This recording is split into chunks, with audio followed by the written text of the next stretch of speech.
Welcome back to SB Nation. I am Dan Rubenstein, of course, joined by college basketball expert Nick Fasulo. And with college basketball now behind us, it's probably time to turn our attention and focus to the NBA draft. With so much sort of attention on the specific players now, who has risen and who has sort of fallen in the eyes of a lot of NBA people? First off, I think Michael Kidd-Gilchrist. Maybe coming into the new year, he was the 5th overall pick, but now he might be number 2, right behind his teammate Anthony Davis. He's had a great tournament, both defensively and offensively. He finishes almost all of his plays in the paint. He can get to the rim, but he finishes with such consistency that you don't normally see in college basketball. So that's why I really like how he... 3 or 4 at the next level? 3. I think he can be a 3. He's going to have to develop a little bit of a jump shot, but he's a little undersized as a 4. But, maybe he grows a little bit. Who knows? But he's a very versatile player, and he plays so hard. Everyone knows that. Right. Who else? Dion Waiters, Syracuse. He did a great job, especially in the Sweet 16, Elite 8 games, scoring off the dribble, even coming off the bench. He never started a game for Syracuse, which is pretty cool. But he has sort of taken that next step of being able to create his own shot. Again, something you don't normally see in the college game. You're looking for these players to distinguish themselves from their peers, and he's certainly done that. And Bradley Beal, of course, from the Florida Gators, is another name that has sparked a lot of interest these past few weeks. Yeah, I know it may sound strange. He's got an NBA body, but he really does. He looks like an NBA player. Sexy.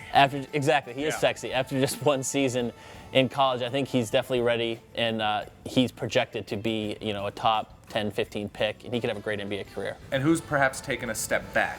We'll start with Harrison Barnes. He's declared for the draft. I think he kind of has to because he doesn't want to come back to college for another year. He'd be like the hometown hero coming back to school with his tail between his legs. I mean, he can't score. He couldn't create his own shot, and that's something he's point guard reliant. Yeah, and who knows? I mean, maybe he gets drafted by a team with a great point guard and he can score, but he just, I wanted to see him do more without Kendall Marshall. He just didn't, and it doesn't look good for him right now. Right, and anyone else? Perry Jones, and I think it's just because, the more games you play, the more you can get exposed. And we've always been waiting for Jones to take that next step, like be more assertive, go to the basket. He almost looks like an aging Kevin Garnett, where he's just, he's a big guy, but he's taking a jump shot when he could just go to the basket, and he's almost too nice of a player out on the court. And there's a lot more that I wish he would show off and showcase on an NBA court. Aging Kevin Garnett.